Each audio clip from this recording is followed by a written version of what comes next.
Hello friends, welcome to Sharma classes. जैसे कि previous video में मैंने आपको बताया था कि जो हमारा टॉपिक होगा आज का वो होगा केमिकल फार्मूला और केमिकल कंपाउंड्स। आज हम उनके कॉमन नेम भी जानेंगे। तो आज की वीडियो में हम स्टार्ट करते हैं chemical name and formula of chemical compounds. So friends, ये जो कॉमन नेम और केमिकल कंपाउंड्स हैं ये बहुत ज़्यादा इम्पोर्टेंट है और जनरली हम इनको यूज़ भी करते हैं। सो स्टार्ट करते हैं। कॉमन नेम मैंने ऑलरेडी लिखे हुए हैं जिससे इजी हो जाएगा। सो विनेगर का हम जनरली यूज़ करते हैं, घर पर भी होता है और टेस्ट में थोड़ा हिंट दे देती हूँ मैं, टेस्ट में थोड़ा खट्टा होता है, सोर होता है।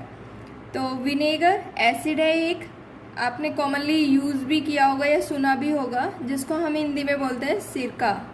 सो इसका केमिकल नेम होगा acetic acid.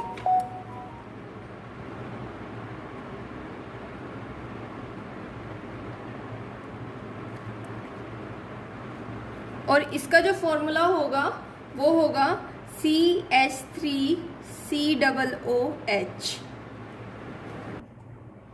Then second is चौक। तो चौक को मैंने आपको प्री वीडियो में भी चौक के बारे में बताया था, एग्जाम्पल बताया था। तो केमिकल नेम तो उसका पता होगा, कैल्शियम कार्बोनेट। एंड फॉर्मूला क्या होगा, CaCO3।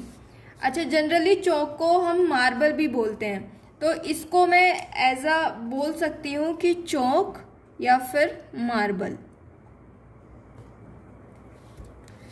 नाउ क्लोरोफॉर्म का जो यूज़ करते हैं जनरली एनेस्थेटिक, आपने सुना होगा, बेहोशी के लिए क्लोरोफॉर्म का यूज़ किया जाता है। और अगर केमिकल नेम की बात करें तो केमिकल नेम होता है ट्राइक्लोरोमीथेन।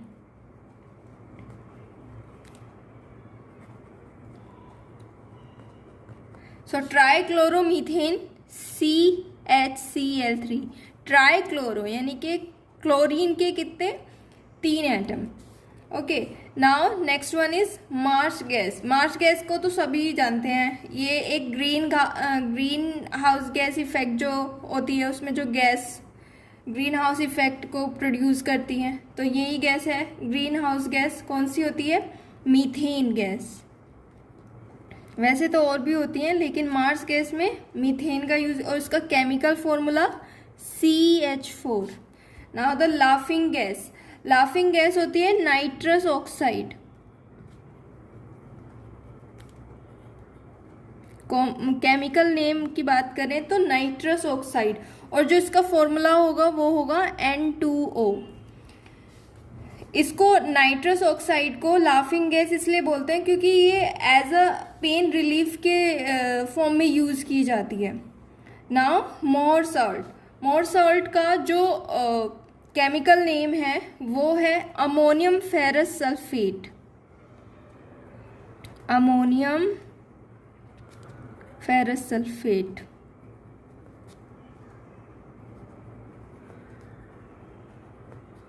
जो फॉर्मूला होगा अमोनियम फेरस सल्फेट यानी FeSO4 NH4 और ट्वाइस 2 SO4 6H2O। ओके, यहाँ पर 6H2O है तो आप इसे हाइड्रेट भी बोलते हैं, hydrated ammonium ferrous sulphate. Now next one is blue vitriol. Blue vitriol यानी कि ये होता है हाइड्रेटेड, ब्लू है तो ब्लू मीन्स कॉपर, कॉपर का कलर जो होता है वो ब्लू होता है, तो इसीलिए यहाँ पर क्या आ जाएगा, हाइड्रेटेड कॉपर सल्फेट। और जो इसका फॉर्मूला होगा वो होगा हाइड्रेटेड यानी कि वाटर मॉलिक्यूल भी प्रेजेंट है, तो CuSO4 copper sulphate dot H2O। अगर हाइड्रेटेड लिखा है तो H2O, लेकिन अगर मैं यहाँ पेंटा लगा देती हूँ तो 5H2O, यानी कि आप इसको ऐसे भी बोल सकते हो, penta hydrated copper sulphate. Now white vitriol. White vitriol ये मोस्ट ऑफ आपको मिलेगा जिंक। जिंक का कलर यहाँ पे कॉपर था तो ये ब्लू था, लेकिन जिंक जहाँ पे आएगा वो वाइट होगा, तो यहाँ पर इसका नाम आ जाएगा हाइड्रेटेड जिंक सल्फेट लिख सकते हैं, या आप इसको लिख सकते हैं जिंक सल्फेट हेप्टाहाइड्रेट।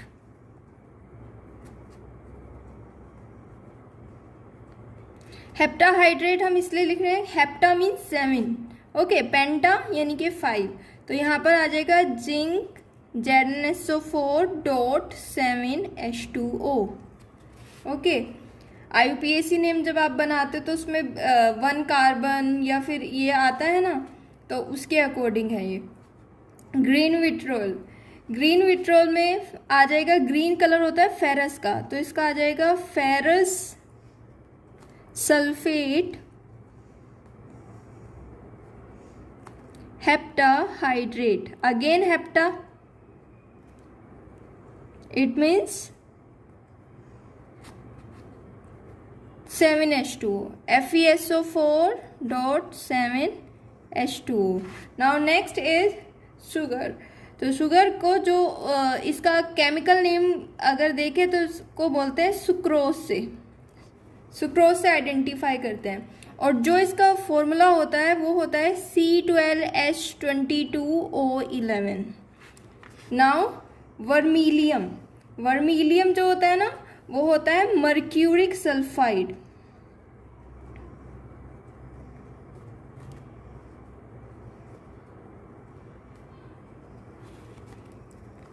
HGS, और नेचुरली ये रेड या फिर ब्लैक कलर का होता है, ये पेपर या प्लास्टिक को पेंट करने के लिए यूज़ किया जाता है।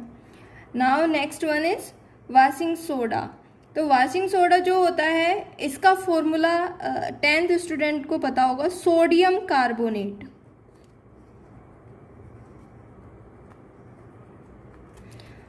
एंड फॉर्मूला क्या होगा, Na2CO3। इसका एक दूसरा नेम भी, इसके बहुत सारे नेम हैं लेकिन कॉमनली इसको सोडा ऐश बोलते हैं, ये हमेशा याद रखना है। Now next one is sand. Sand को पूछा जाता है वाइवा में, तो सैंड का जो केमिकल नेम आएगा वो आएगा सिलिकॉन ऑक्साइड, और जो इसका केमिकल फॉर्मूला होगा वो होगा SiO2। जो स्पेशल टाइप ऑफ सैंड होती है उनका यूज़ किया जाता है ग्लास बनाने में, लेकिन जो कॉमन सैंड होती है वो कंस्ट्रक्शन वर्क के लिए यूज़ की जाती है। नाउ द स्लेक लाइम, बहुत इजी है ये। स्लेक लाइम यानी कि calcium hydroxide.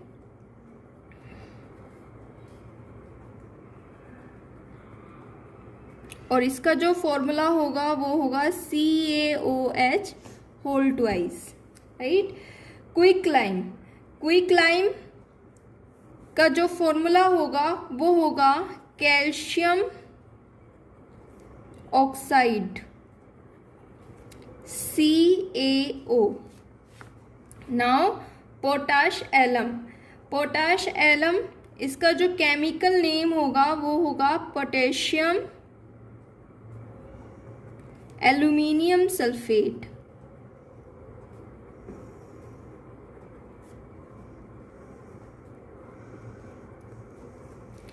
Formula KAlSO4।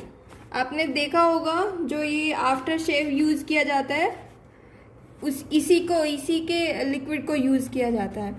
Magnesia it is magnesium oxide sorry, और फॉर्मूला हो जाएगा इसका MgO। ये एज अ ड्रग के रूप में यूज़ किया जाता है एंटासिड की फॉर्म में, जब इंडाइजेशन हो जाता है तो इसको लिया जाता है मैग्नीशिया ऑक्साइड, या इसको मिल्क ऑफ मैग्नीशिया भी बोलते हैं, मिल्क ऑफ मैग्नीशिया। तो ये क्वेश्चन पूछ लिया जाता है। Now the next one is epsilon. तो एप्सोन का जो केमिकल नेम होता है वो होता है मैग्नीशियम सल्फेट। तो फॉर्मूला भी इसका क्या हो जाएगा, MgSO4। नाउ ड्राई आइस को तो 9th स्टूडेंट भी जानते हैं, solid form of carbon dioxide. तो मैं यहाँ पे लिख रही हूँ सॉलिड कार्बन डाइऑक्साइड, और जो इसका नाम हो जाएगा वो हो जाएगा CO2। कहाँ पर यूज होता है, रेफ्रिजरेटर में, preservation for food. Now the caustic potash. तो कास्टिक पोटाश इसका हो जाएगा पोटेशियम हाइड्रोक्साइड।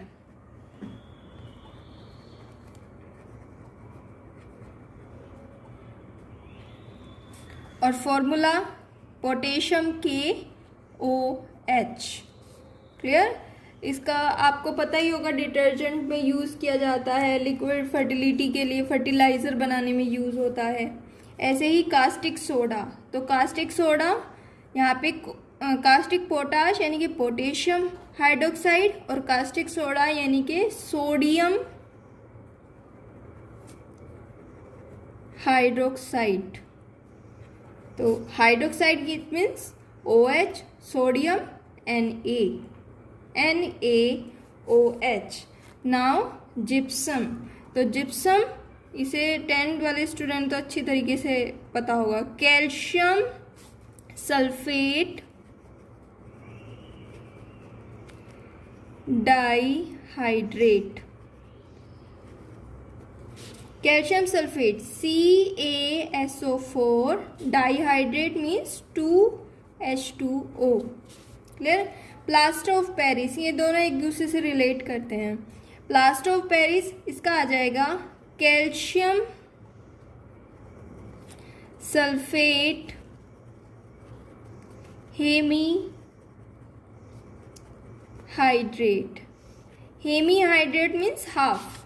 तो यहाँ पर आ जाएगा CaSO4.1/2H2O। एक्चुअल में ये जो जिप्सम है, जिप्सम से प्लास्टर ऑफ पेरिस बनता है। यानी कि अगर 373 अगर इसको हीट कर देते हैं 373 केल्विन पर, तो ये रिलीज करेगा as a product plaster of Paris plus 3/2H2O। Clear. Now heavy water. Heavy water it is chemical name अगर बात करें तो deuterium oxide, that is D2O। Bleaching powder का जो फॉर्मूला है, जो केमिकल नेम है, वो होगा calcium oxychloride.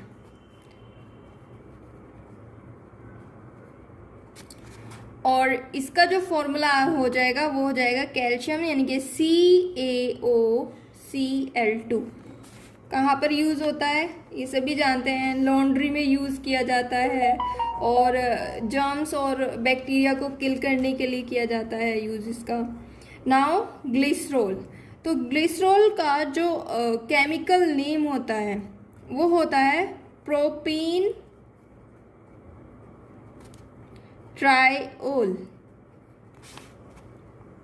Means easy way में कैसे याद करोगे, CH2OH, CHOH और CH2OH, यानी कि ये तो इसका स्ट्रक्चर फॉर्मूला। लेकिन अगर कंबाइंड फॉर्म में देखें तो कार्बन 3 है, 1 2 3, तो C3 हाइड्रोजन 2 1 3 4 5 6 7 8 O3 यानी कि C3H8O3। इसको हम जनरली ग्लिसरॉल यूज़ करते हैं, बहुत ज़्यादा यूज़ करते हैं, इसीलिए ग्लिसरॉल आई मीन टू से ग्लिसरीन, इसको हम ग्लिसरीन भी बोलते हैं, मॉइस्चराइजिंग के लिए यूज़ किया जाता है glycerine. Okay. Now oxalic acid इसका नाम है ethanedioic acid. Ethanedioic acid. Formula क्या हो जाएगा? COOH COOH। फॉर्मूला हो जाएगा, कार्बन कितने हैं? 1 2, C2, ऑक्सीजन 4 एंड हाइड्रोजन 2। आप इसको ऐसे भी लिख सकते हो C2H2O4। Now ammonia. अमोनिया इसका केमिकल नेम होगा हाइड्रोजन नाइट्राइड और फॉर्मूला हो जाएगा NH3। फॉर्मूला हो जाएगा NH3। इसको कॉमनली हम बोलते हैं एजेन।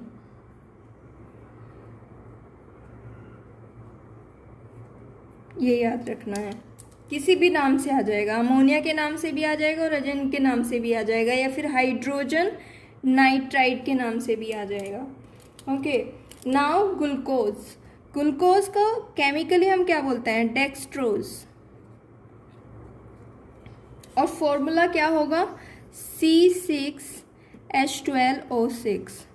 अच्छा, जनरली ये ग्लूकोज के नेम से भी पूछा जाएगा आपसे, या फिर डेक्सट्रोज के नाम से भी पूछा जाएगा। अगर पता होगा आपको तो आप बता दोगे, लेकिन नहीं पता होगा तो फिर आप कंफ्यूज हो जाओगे, क्योंकि ग्लूकोज के नाम से तो मोस्ट ऑफ सभी लर्न कर लेते हैं, लेकिन डेक्सट्रोज इसका केमिकल जो नेम होता है वो डेक्सट्रोज, और इसको हम सिंपल शुगर भी बोलते हैं, सिंपल शुगर। ये लर्न करने बहुत ज़्यादा ज़रूरी हैं, क्योंकि आगे मैं आपको एक रीज़न है उसके लिए आपको एटलीस्ट मॉलिक्यूलर फार्मूला यानी कि केमिकल फार्मूला पता होना चाहिए। Now urea. यूरिया को केमिकल नेम जो यूरिया का होता है वो होता है कार्बेमाइट,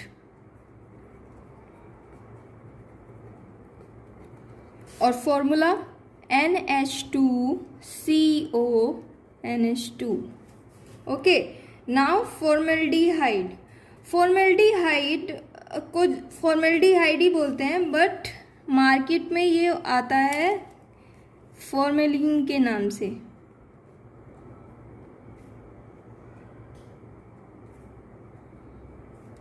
फॉर्मेलिन, लेकिन क्वेश्चन फिर भी आएगा कि फॉर्मेलिन क्या होता है। फॉर्मेलिन यानी कि इसमें क्या होता है, 40% तो फॉर्मेल्डिहाइड होता है, डाइल्यूटेड फॉर्म होती है फॉर्मेल्डिहाइड की, और 60% वाटर।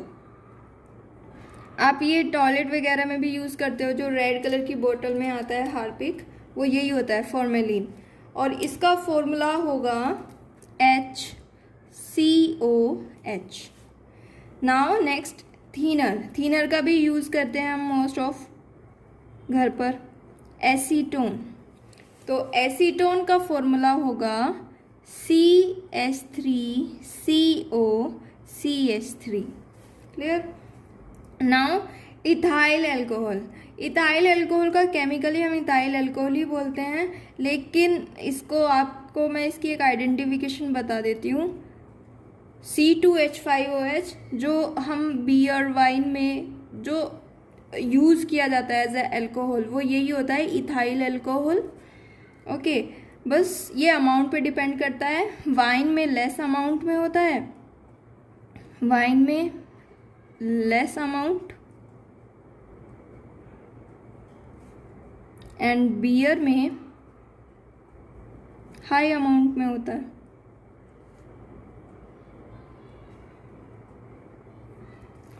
तो फॉर्मूला हो जाएगा C2H5OH। Now next is ether. Ether के लिए आपको एक फॉर्मूला समझना होगा। ईथर का जो फॉर्मूला होता है वो होता है ROR, और जो ये R होते हैं दिस इज एल्काइल ग्रुप।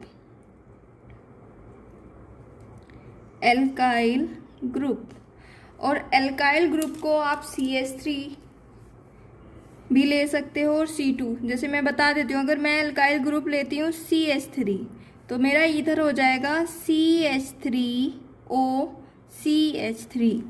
लेकिन अगर मैंने लिया है C2H5 इथाइल, तो मेरा जो ईथर हो जाएगा वो हो जाएगा C2H5O C2H5, और जो इनका नेम होगा वो हो जाएगा, इनका केमिकल नेम होगा डाई मिथाइल ईथर। 2 मिथाइल हैं तो डाई मिथाइल ईथर, और क्योंकि ये इथाइल ग्रुप है तो नाम हो जाएगा diethyl ether. Now next is और लास्ट इथाइलिन ग्लाइकोल। तो ethylene glycol as it is, इसको इथाइलिन ग्लाइकोल ही बोलते हैं, और जो इनका फॉर्मूला होगा वो होगा CH2OH CH2OH। ये आपको लर्न करने हैं अच्छी तरीके से, ये बहुत ज़्यादा इम्पोर्टेंट है। क्लास 9th में भी हेल्पफुल हैं, क्लास 10th में भी हेल्पफुल हैं, क्लास 11th में भी और क्लास 12th में भी। तो ये तो एटलीस्ट आपको लर्न होनी चाहिए। क्लियर?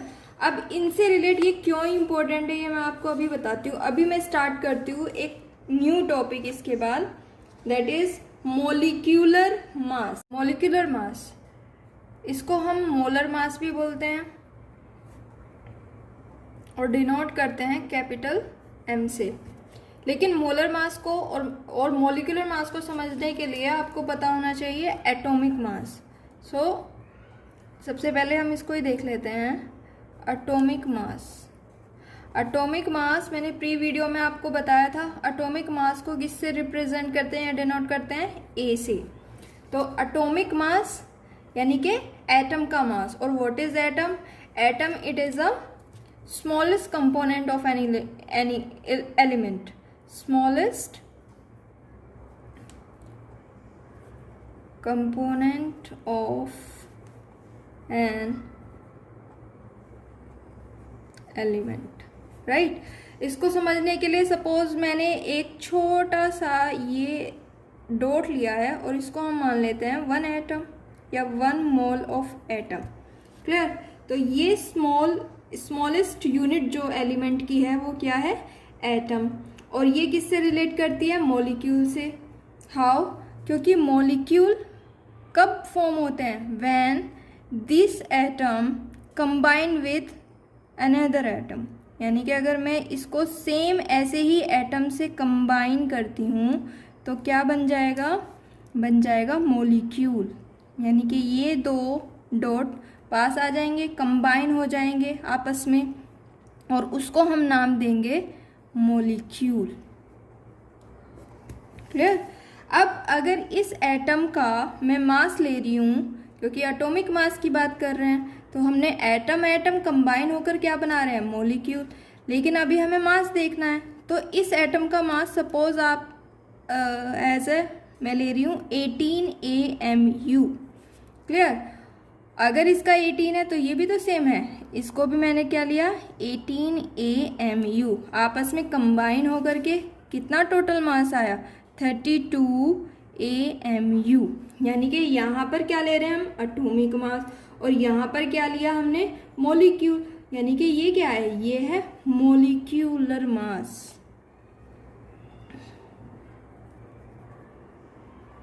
यानी कि हम मॉलिक्यूलर मास को कहाँ से कैलकुलेट करते हैं, एटॉमिक मास से।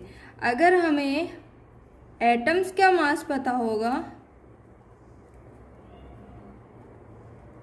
तभी हम क्या कैलकुलेट करेंगे, मॉलिक्यूलर मास। यानी कि सिंपल वर्ड में हम क्या कहेंगे, M is equal to sigma A means क्या है, sum of atomic mass of atoms. तो ये एक फॉर्मूला निकल के आता है, M is equal to sigma A। तो इसको समझने के लिए मैं यहाँ पे एग्जाम्पल दे रही हूँ आपको। सपोज यहाँ पर एक साइड में ले रही हूँ एटॉमिक मास और एक साइड मैंने लिया मॉलिक्यूलर मास या मोलर मास, जिसको N से रिप्रेजेंट करते हैं और इसको ए से रिप्रेजेंट करते हैं। यहाँ पर मैं कुछ एटम ले रही हूँ। एटम मैंने लिया suppose oxygen, nitrogen, sulphur, carbon, hydrogen, ये सब मैंने आपको बताए थे प्री वीडियो में। एलिमेंट जो मैंने लिए इनको आप एटम भी बोल सकते हो, क्लियर, 1 मोल एटम। अब इनका जो एटॉमिक मास है ये मैंने आपको बताया था। ऑक्सीजन का एटॉमिक मास कितना होता है, वो होता है 16 AMU, और आप इसको ऐसे भी रिप्रेजेंट कर सकते हो खाली यू से, क्लियर। नाइट्रोजन का कितना है 14, सल्फर का कितना है 32, ये सब मैं आपको प्री वीडियो में डिस्कस कर चुकी हूँ। कार्बन का कितना है 12 AMU या फिर U। हाइड्रोजन का कितना है 1 AMU या फिर U, क्लियर। अब यहाँ पे मॉलिक्यूलर मास सेम ऑक्सीजन की, अगर हम मॉलिक्यूलर मास, तो ये डिपेंड करता है कि ऑक्सीजन कितने ऑक्सीजन से कंबाइन होकर के ऑक्सीजन मॉलिक्यूल बनाता है, तो ये इन पर ही डिपेंड करता है। मान लो मैं ऑक्सीजन ले रही हूँ तो ऑक्सीजन की कैपेसिटी जो है वो एक ऑक्सीजन से कंबाइन होकर के बना रहा है O2, और ये 3 ऑक्सीजन से भी कंबाइन हो सकता है, यानी कि क्या बना सकता है O3। तो केवल या तो डाई फॉर्म में होगा या ट्राई फॉर्म में होगा, क्लियर। अब यहाँ पर हम मॉलिक्यूल बना रहे हैं, यानी कि हमने ऑक्सीजन का क्या लिया O2, नाइट्रोजन का क्या लिया, नाइट्रोजन का हमने लिया है N2, क्योंकि नाइट्रोजन की कैपेसिटी केवल एक ही नाइट्रोजन से कंबाइन होने की है। सल्फर की कैपेसिटी 8 एटम ऑफ सल्फर से कंबाइन होने की है, तो मॉलिक्यूल बना लेता है S8। कार्बन की जो है, कार्बन हमेशा दूसरे एटम से रिएक्ट होता है और बना लेता है मॉलिक्यूल CO2। हाइड्रोजन दूसरे से भी कंबाइन हो सकता है और अपने से भी, तो इसकी कैपेसिटी है H2।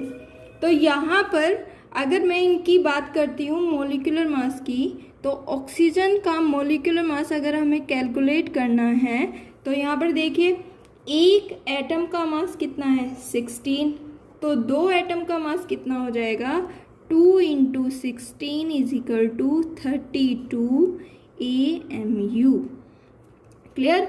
ऐसे ही नाइट्रोजन M = 2 है नाइट्रोजन, तो 2 × 14 = 28 AMU। ऐसे ही सल्फर M = कितने सल्फर हैं 8, एंड यहाँ पर एटॉमिक मास एक का कितना है 32, तो कितना आ जाएगा, ये आ जाएगा 256 AMU। ऐसे ही CO2 का भी निकालना है आपको, कार्बन डाइऑक्साइड का। तो देखो कार्बन के एक एटम का, एक मोल एटम का जो मास है एटॉमिक मास वो कितना है 12, प्लस ऑक्सीजन कितने हैं 2, तो यानी कि 2 × ऑक्सीजन का जो एटॉमिक मास था कितना 16, तो कितना आ जाएगा 44 AMU। ऐसे ही हाइड्रोजन का कैलकुलेट कीजिए। हाइड्रोजन के एक मोल एटम का जो मास है वो कितना है 1, यानी कि हाइड्रोजन का एटॉमिक मास 1 है, तो 2 हाइड्रोजन का कितना आ जाएगा, 2 हाइड्रोजन का आ जाएगा 2 × 1 = 2 AMU, क्लियर।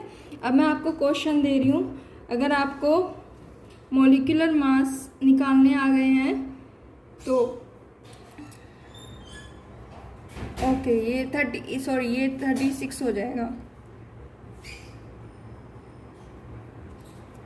क्लियर। तो यहाँ पर मैं आपको क्वेश्चन दे रही हूँ, वो आपको कैलकुलेट करने हैं। कैलकुलेट मोलर मास,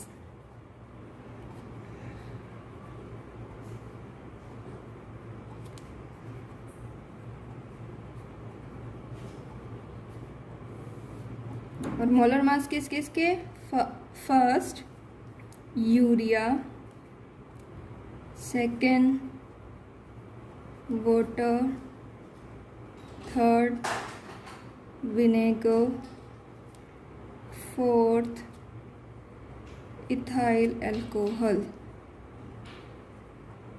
देखिए अब यहाँ काम आएंगे आपके केमिकल कंपाउंड, यानी कि आपको केमिकल फॉर्मूला पता होना चाहिए। यूरिया मैंने बताया था कॉमन नेम यूरिया, और केमिकल नेम भी बताया था।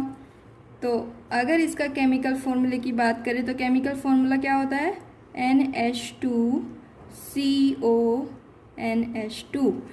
अब हमें क्या करना है, हमें इसका मोलिकुलर मास कैलकुलेट करना है या मोलर मास कैलकुलेट। किससे डिनोट करते हैं, M से denote, formula sigma A, right.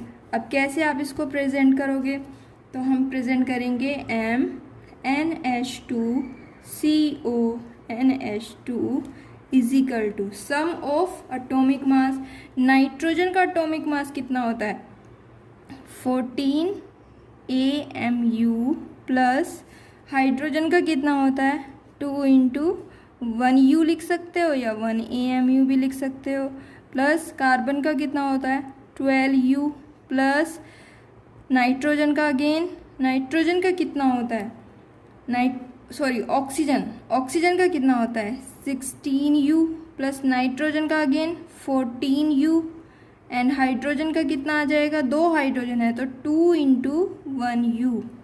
अब इनको सोल्व कर लेते हैं, ये आ जाएगा 14U plus 2U plus 12U plus 16U plus 14U plus 2U और टोटल आ जाएगा 60U।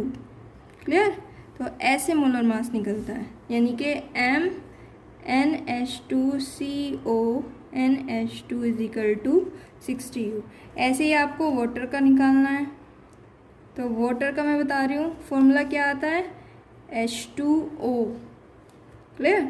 और निकाल दोगे MH2O इज इक्वल टू कितना आ जाएगा, हाइड्रोजन का निकालना है ना, तो 2 × 1U प्लस ऑक्सीजन का एक एटम का मास कितना होता है 16U, तो यहाँ आ जाएगा 2U plus 16U is equal to 18U और 18 AMU आंसर। ऐसे आपको सबके निकालने हैं। इसके लिए आपको फॉर्मूले याद करने पड़ेंगे, केमिकल कंपाउंड याद करने पड़ेंगे। ओके, सो आज इस वीडियो को यहीं पर एंड करते हैं, ये टॉपिक पूरा हो गया। और नेक्स्ट वीडियो मैं आपके लिए बहुत जल्द लेकर आने वाली हूँ, उसमें हम 11th का फर्स्ट चैप्टर स्टार्ट करेंगे, डिस्कस करेंगे। सो अगर आपको मेरी ये वीडियो अच्छी लगी हो तो मेरी वीडियो को लाइक कीजिए, कमेंट, सब्सक्राइब और शेयर कीजिए। Thank you class.